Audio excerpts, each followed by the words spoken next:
Bismillah, Assalamualaikum warahmatullahi wabarakatuh. Waalaikumsalam warahmatullahi wabarakatuh. Jadi, selamat bergabung teman-teman teman kelompok di Sekolah PPL, dan selamat bergabung juga narasumber kita, Kak Rehana, sebagai salah seorang guru penggerak. Alhamdulillahirrabbilalamin, wassalatu wassalamu ala Rasulullah Muhammad sallallahu alaihi wasallam. Jadi kita seharusnya selalu panjatkan puji syukur kepada Allah Subhanahu wa taala karena atas nikmat yang begitu besar, nikmat keimanan, nikmat kesehatan, sehingga kita masih sempat melakukan lagi belajar bersama seperti ini. Jadi kita para pejuang pendidikan. Kemudian tidak lupa pula salawat dan taslim kepada Nabiullah Muhammad sallallahu alaihi wasallam. Nabi yang selalu menjadi suri tauladan untuk kita semua, baik berhubungan dengan hablum minallah dan hablum minannas. Jadi sebelum kita lanjut, mungkin kami sangat berterima kasih kepada Kak Rehana karena yang kesekian kalinya kami meminta lagi bantuannya sebagai narasumber di diskusi kita. Dan tadi kami sampaikan, dan alhamdulillah beliau langsung merespon baik, langsung diberikan kesempatan untuk pelaksanaan sekarang. Jadi untuk hari ini itu salah satu tugas mata kuliah teknologi pendidikan, teknologi baru pendidikan, dengan tema pembelajaran jarak jauh. Jadi kita ini mau mendengarkan pengalaman dari Kak Rehana, bagaimana pelaksanaannya sebenarnya, karena terkadang teori berbeda dengan pelaksanaan, dan pelaksanaan itu yang merupakan pengalaman dan guru yang terbaik. Kak Rey, bagaimana Kak? Ya. Assalamualaikum warahmatullahi wabarakatuh. Sudah terdengar suaranya? Iya Kak, sudah bagus. Wabarakatuh. Iya Kak, kedengaran. Sehat Kak? Ya, alhamdulillah sehat. Di sana bagaimana? Sehat semua? Ya, alhamdulillah Kak. Alhamdulillah sehat. Sedikit lagi di anunya. Masih ada 1 semester Kak. Masih banyak, masih lama Kak. Ada 1 semester. Kenapa bisa? 2 semester Kak kalau PPG Prajabatan. Berapa? 2 semester Kak. Oh, kita Iya. dalam jabatan. Yang Prajabatan. Oh. Yang bukan guru terdata di Dapodik, kasihan. Oh, iya. Betul. Oh, iya, tahu 1 semester, insya Allah. Sebentar lagi nih. Insya Allah, amin ya Allah. Oke, kita mulai, Widi. Iya Kak. Iya Kak. Ya, bismillahirrahmanirrahim. Assalamualaikum warahmatullahi wabarakatuh. Waalaikumsalam. Ya, alhamdulillahirrabbilalamin. Segala puji hanya bagi Allah ya. Masih diberi kesehatan teman-teman. Salawat dan salam kepada baginda Rasulullah Sallallahu Alaihi Wasallam. Salam mubarak alaik. Semoga senantiasa mencontohi beliau dari segi muamalah dan ibadah tentunya ya. Ya, sebelumnya saya berterima kasih lagi diberi kesempatan lagi untuk sharing-sharing ya sama Bu Emil dihubungi tadi ya terkait PJJ ya dan praktik baik ya. Jadi sebelumnya mungkin ya sharing-sharing saja ya kita, kalaupun pengalaman sebenarnya sama-sama kita semua pasti punya pengalaman. Kalau di saya ya kita fokus ke PJJ-nya berarti. Namanya juga pembelajaran jarak jauh ya. Artinya sumber belajar dari kitanya sebagai guru ya, salah satunya itu tidak bersama dengan anak-anak kita. Gitu. Jadi mungkin saja tidak sama atau mungkin sesinya yang berbeda. Jadi ada dua jenis yang kemarin sempat diterapkan di sekolah kami ya. Yang pertama adalah mereka bergantian datang gitu ya untuk jarak jauhnya. Kemudian ada juga yang sesinya bersamaan tapi orangnya berbeda. Mungkin lebih dikenal sebagai hybrid learning ya. Jadi maksudnya secara bersamaan tetapi orangnya ada yang sebagian di sekolah, ada sebagian di rumah karena pembatasan. Kemudian kalau disinggung lagi praktik baik, ya menarik ini karena di PPG sendiri dan di guru penggerak itu memang kita sebagai guru diminta untuk bisa berinovasi bagaimanapun keadaan yang terjadi sehingga proses pembelajaran itu tetap berjalan. Jadi salah satunya itu adalah pembuatan media pembelajaran, entah bentuk video, entah bentuk gaming atau LMS dan sebagainya, edukator dan orang yang menyediakan pembelajaran itu agar tetap berjalan. Nah itu dulu untuk PJJ-nya. Nah kemudian di guru penggerak yang kami dapatkan ya khususnya saya,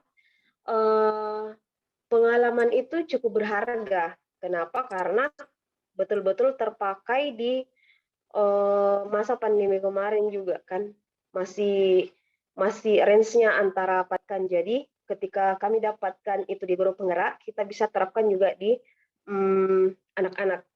Nah salah satunya itu ya video tadi kan yang pertama. Nah yang kedua adalah bagaimana mengedukasi anak-anak kita bahwa situasi dan kondisi memang sudah berbeda.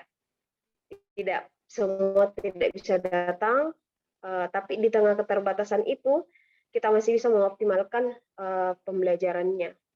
Nah, di sini salah satu praktik baik yang saya angkat dalam PJJ, proses PJJ itu, pembelajaran jarak jauh itu adalah dengan salah satunya selain media pembelajaran seperti LMS, LMS Afdal kalau kami ya, LMS itu salah satu media fasilitasi fasilitas yang saya yakin mungkin di sekolah juga ada ya. Kalau kami di sekolah kami ada disiapkan sehingga guru tinggal mengupload tugas pembelajaran dan LKPD misalkan yang mau dikerjakan. Nah, itu yang pertama bisa menggunakan LMS. Yang kedua adalah meeting melalui ini, ya Zoom, Gmeet, kemudian banyak lagi ya yang mungkin yang bisa digunakan. Nah, yang berikutnya adalah interaktif. Nah, ini yang paling sulit menurut saya. Yang pertama kesiapan anak ya. Tidak semua anak itu siap berjarak jauh dengan gurunya. Jadi salah satu caranya itu adalah menyiapkan mereka. Pertama menyiapkan salah satunya adalah mentalnya ya. Nah ada guru tak. Jadi dilihat Jeki. Jadi seperti ini menggunakan media pen tablet juga misalnya. Nah menggunakan media pen tablet ini juga cukup membantu. Utamanya saya sebagai guru sains ya. Bilang kan biasa kalau misalnya tiap pagi kita ini yang sana ditambah 2 dan seterusnya. Nah itu agak menyulitkan anak-anak terus terang. Nah ketika menggunakan pen tablet itu juga cukup membantu. Setelah mental yang berikutnya adalah instruksi kerja. Jadi semisal ya kalau misalnya PowerPoint atau PDF atau media kayak YouTube dan lain sebagainya itu kan bisa mereka langsung open begitu ya, bisa membuka. Tetapi salah satu praktik baik yang bagus itu adalah interaktifnya mereka sama-sama sharing. Jadi dia lakukan tapi dari kita. Nah, contohnya itu adalah edu game gitu misalnya. Salah satunya mungkin teman-teman pernah coba ya, saya salah satunya itu praktik baik saya kemarin word ya, jadi kayak biasa main Pac-Man tidak ya, ada itu yang makan-makan Jadi anak-anak ada soal, kemudian mereka, aduh saya coba nanti share ya, tapi mungkin setelah sesi saya lupa tadi ininya. Jadi itu salah satu juga media interaktif untuk anak. Tidak usah terlalu banyak soalnya, cukup untuk mengetahui secara umum apakah anak memahami indikator IKP ya, indikator ketercapaian yang kita mau tuju di satu pertemuan tersebut, itu saja. Dan memang di PJJ salah satu kekurangannya adalah keterbatasan waktu.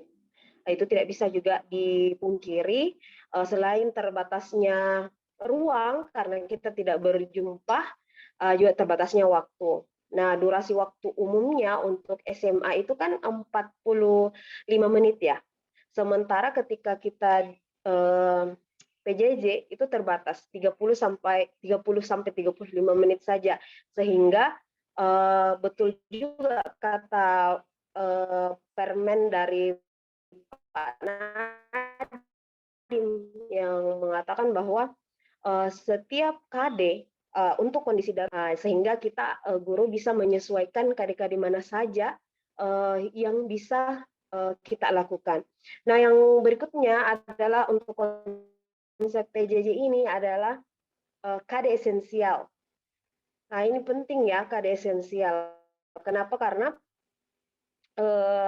dari pusat juga sudah men-share KD darurat. Ada istilah dua ya, KD esensial dengan KD darurat, kurikulum darurat, sorry. Itu juga bisa digunakan sehingga kita tidak usah fokus pada menyelesaikan seluruh KD pada kurikulum yang ditargetkan oleh pemerintah, tetapi kita lebih fokus pada KD-KD esensial yang seharusnya kita selesaikan sebagai guru bidang studi. Nah, selanjutnya poin terakhir ya, yang paling penting dari PJJ ini adalah kondisi mental guru sebenarnya. Ya, kenapa kondisi mental guru? Ini juga menjadi pengalaman dari teman-teman ya. Bukan hanya anak yang kadang tidak siap, mereka tidak menyiapkan materi pada pembelajaran tersebut secara maksimal. Misalkan pada pertemuan itu seharusnya anak-anak bisa lebih aktif, lebih partisipatif, lebih kita sebagai guru lebih edukatif untuk anak-anak kita. Tetapi karena keterbatasan guru sendiri dari segi emosional, sebentar Ji, misalnya ya, sebentar Ji, paling berapa sih yang didapat gitu. Nah, ini yang perlu dipertimbangkan bahwa setiap pertemuan itu seharusnya ada indikator pencapaian yang bisa tercapai oleh anak-anak kita. Nah, itu cukup mungkin dulu untuk penjelasan singkatnya. Baik, terima kasih banyak, Kak. Ya. Jadi tadi sudah ada gambaran secara umum untuk pelaksanaannya, kemudian praktik baiknya seperti apa media yang Kak Rey sempat terapkan pada saat PJJ, kemudian sempat juga disinggung secara umumnya itu kesulitan atau hambatannya pada saat melaksanakan PJJ. Mungkin dari teman-teman ada yang ingin lebih spesifik ditanyakan? Silahkan. Baik, saya dulu, Kak. Oke, silahkan. Ya. Baik, terima kasih banyak Kak atas kesempatannya. Sebelumnya mewakili teman-teman mengucapkan terima kasih banyak Kak atas waktu yang disediakan untuk menjadi narasumber kami dalam memenuhi salah satu tuntutan tugas kami, Kak. Baik, mungkin yang ingin saya tanyakan Kak, kan tadi ada beberapa sekilas dijelaskan terkait tantangan Kak. Mungkin dari tantangan yang Kakak alami, kira-kira bagaimana cara tak hadapi tantangan itu atau cara tak atasi Kak? Oke. Terima kasih Al-Qadri untuk pertanyaannya. Oke, jadi ya betul sekali ya. Tantangannya itu tadi beberapa sudah saya sebutkan. Bagaimana terus sekarang bagaimana solusinya? Betul sekali. Yang pertama adalah menambah literatur terkait PJJ. Itu dulu yang pertama. Kemudian yang kedua selain literatur, yang kedua adalah menambah waktu persiapan pembelajaran. Ya, sekalipun sebenarnya di sisi lain ini dibilang tambah saya segitu guru, tambah agak setengah mati. Jika kita melihat di satu sisi itu pasti pernyataan itu akan benar untuk hampir di setiap pertemuan ya. Itu ya ini yang kedua. Sehingga kita memang sebagai guru memang harus menyiapkan waktu lebih untuk membuat itu. Tapi di sisi positifnya adalah disinilah sebenarnya urgensitasnya, di mana guru dituntut lebih inovasi, ya, lebih kreatif dan pasti itu akan terjadi. Kenapa? Karena tidak mengerti ini aku karena kalau bicara saja, apa kalau begini saja toh mereka tidak interaktif, pasti berpikir bagaimana lagi ya yang harus saya lakukan supaya pembelajaran saya betul-betul diterima oleh anak. Nah itu yang kedua. Nah yang ketiga adalah membuat rekam jejak digital. Rekam jejak digitalnya apa? Jadi contoh seperti ini teman-teman. Ada siswa yang tidak bisa masuk di Jimit pada saat waktu pembelajaran mata pelajaran kita ya. Sehingga mereka membutuhkan jejak digital yang pembelajaran kita. Contoh misalnya rekaman seperti ini. Itu contoh satu. Kedua, itu adalah materi berupa PDF, yang lain-lain yang sudah kita rancang, itu bisa diletakkan di LMS mereka. Kalau bisa juga pakai Google Classroom, juga bisa. Nah, itu juga bisa diletakkan di situ. Tapi yang paling penting adalah YouTube banyak ya sumber belajar, tetapi kadang-kadang anak-anak yang perlu diperhatikan adalah bukan suaranya orang lain. Karena itu juga ternyata merangsang cara mereka belajar. Nah, sehingga memang ketika kita membuat media pembelajarannya, sebaiknya itu memang ada suara kita.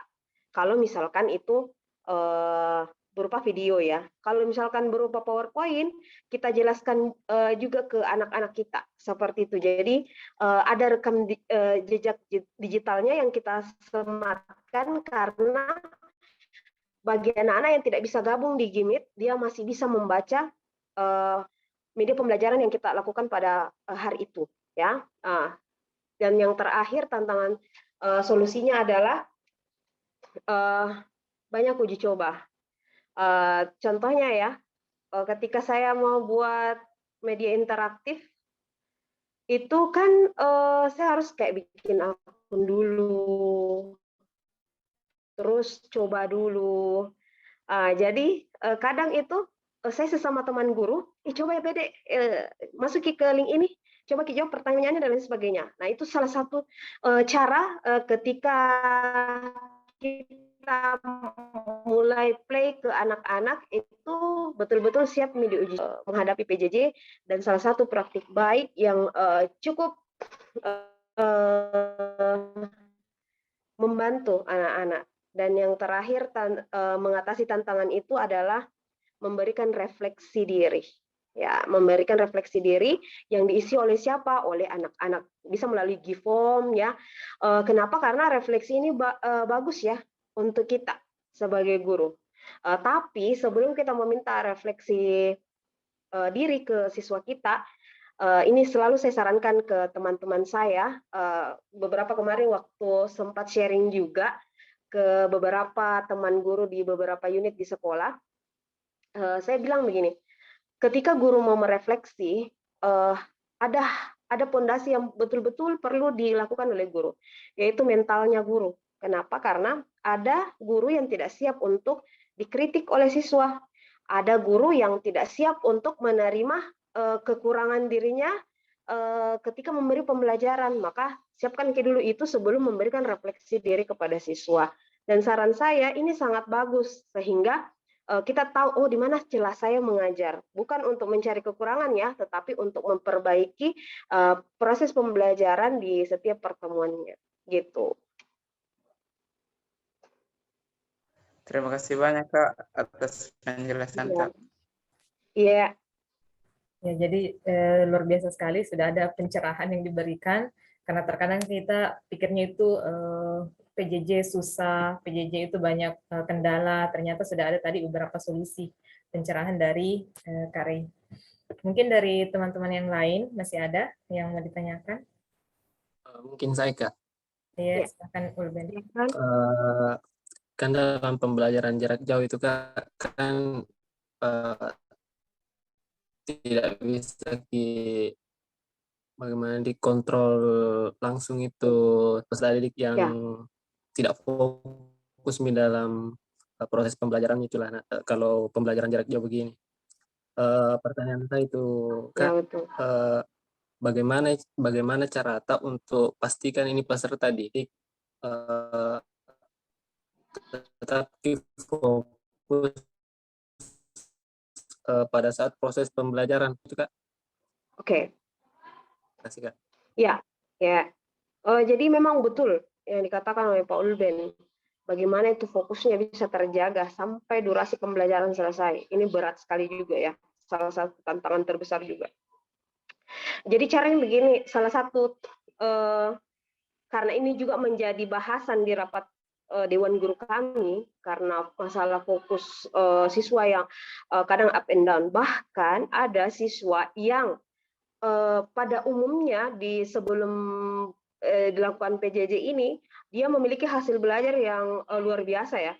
Tetapi ternyata pada saat PJJ ini betul-betul dia malas bergabung. Nah, fokus kami caranya untuk membuat anak-anak ini kembali ke jalurnya, yang pertama adalah komunikasi dulu. Komunikasi guru, dalam hal ini wali kelas ya, sama orang tua.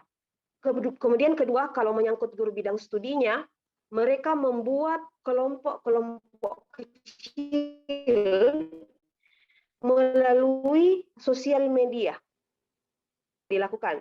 Nah, cara ketiga untuk membuat fokus itu adalah menyampaikan ke siswa di grup kecil-kecil tersebut bahwa pembelajaran akan berlangsung misalnya jam sekian gitu. Jadi terplanning bahwa kita akan melakukan pembelajaran seperti ini. Nah, kemudian puncaknya adalah bagaimana menjaga fokus pada saat pembelajaran, karena ada pasti main-main dan lain sebagainya. Salah satunya adalah membuat rule pada saat kita belajar. Misalnya begini, biasanya kan di absen, kalau kita mengabsen siswa itu misalnya di awal ya. Nah, bisa saja rule-nya itu kita absen secara acak. Misalnya pada saat awal pembelajaran, tengah pembelajaran, dan akhir pembelajaran. Salah satu untuk menjaga fokus bahwa mereka ada di dalam. Dan yang terakhir adalah selalu memberikan question kayak gini, kayak pertanyaan mendadak. Ya, pertanyaan mendadak di setiap sela-sela pembelajaran. Dan itu sebut nama, mengaktifkan kamera, ya, mengaktifkan kamera sebagai salah satu role. Tapi ingat, sebelum itu dilakukan, teman-teman sekalian, yang perlu diingat adalah adanya kesepakatan kelas. Kesepakatan kelas dilakukan di awal proses pembelajaran. Jadi kita tahu bahwa rule-nya ketika kita belajar segini. Ketika kalau mau meeting sama gurunya, sama ustazahnya, harus aktifkan mic ketika dipanggil begini.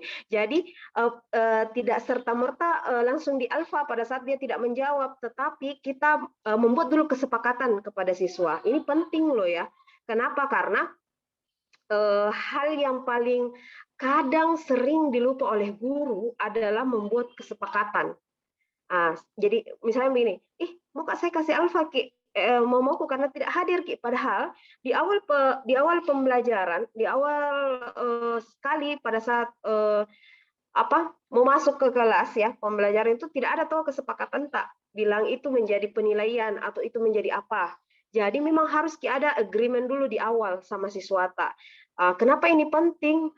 Ketika ada siswa yang merasa keberatan, itu bisa kita tampilkan. Dan kesepakatan kelas kita bisa disematkan di, misalnya di LMS tak, bisa disematkan di grup kecil kita, di misalkan grup WA ya, di description-nya itu cantumkan, atau di foto profilnya cantumkan kesepakatan kelas tak, sehingga ketika kita mau melakukan penilaian dan itu memang tidak sesuai dengan kesepakatan kita, itu bisa tidak ada anak-anak lagi yang komplain. Nah, ini juga bisa menjadi seperti kayak diktat kita sama anak. Tapi ingat, Ki, dalam menyusun kesepakatan kelas, jangan hanya pendapat gurunya saja, tapi pendapat siswa itu juga. Jadi kesepakatan kelas itu bisa tercapai ketika sang siswa menyetujui dan sang guru juga menyetujui. Jika ada yang tidak menyetujui, tidak boleh disepakati dong. Kayak gitu. Nah, ini salah satu cara menjaga untuk bisa fokus dalam pembelajaran. Yang dimana kesepakatan itu bukan dibuat oleh guru saja, tetapi siswa yang menyebutkan. Pancing mereka. Biarkan mereka yang menyebutkan. Misalnya, kalau terlambat 15 menit berarti dihitung alfa, misalnya seperti itu. Kalau tidak nyalakan misalnya kamera selama berapa menit, itu termasuk pengurangan poin kedisiplinan. Kayak seperti itu. Jadi anak-anak secara tidak langsung, saya sayang ini kalau tidak fokus, kurang sendiri ke poinku, karena kesepakatan yang sudah disusun bersama. Itu salah satu praktik baik sekali yang saya sangat sarankan, tidak hanya di PJJ, tetapi di pembelajaran yang secara umum. Lakukanlah kesepakatan kelas, entah di setiap pertemuan kah, atau entah di awal semester kah, setidaknya ada diskusi interaktif antara guru dan siswa gitu. Luar biasa. Jadi karena Zoom kita dibatasi karena belum di-upgrade, jadi di waktu singkat ini begitu banyak ilmu yang kami dapatkan dari Kak Rehana. Jadi pemikiran kita sudah terbuka tentang PJJ ini. Terima kasih banyak Kak atas waktunya, dan semoga Allah selalu memberikan kesehatan untuk kita semua, Kak. Amin, amin ya Rabbal Alamin. Mungkin sesi terakhir bisa foto bersama lagi, Kak. Saya Oke. Oke. 1, 2, 3. Oke, Kak. Oke. Oke, boleh sebelum tutup dulu? Iya, Kak. Iya, silahkan. Ya. Bisa, boleh. Saya mau ucapkan terima kasih banyak untuk bantuan doanya. Saya sudah pengumuman untuk PPG dan alhamdulillah untuk UP saya sudah lulus. Saya sangat berharap teman-teman di grup ini juga semua pada saat nanti sesi terakhir dimaksimalkan UP-nya, diluluskan dan mendapatkan nilai yang terbaik dan mendapatkan sertifikat pendidik profesional. Amin amin ya rabbal alamin. Masya Allah. Sukses Kak, sukses selalu, selamat lulusannya. Ya, mungkin bisa diakhiri sebelum tertutup otomatis. Sekian, Assalamualaikum warahmatullahi wabarakatuh. Waalaikumsalam warahmatullahi wabarakatuh. Terima kasih banyak, Kak. Terima kasih banyak, Kak. Sama-sama. Terus Kak. Oke, Kak. Amin ya Allah. Yeah. Amin amin ya Allah.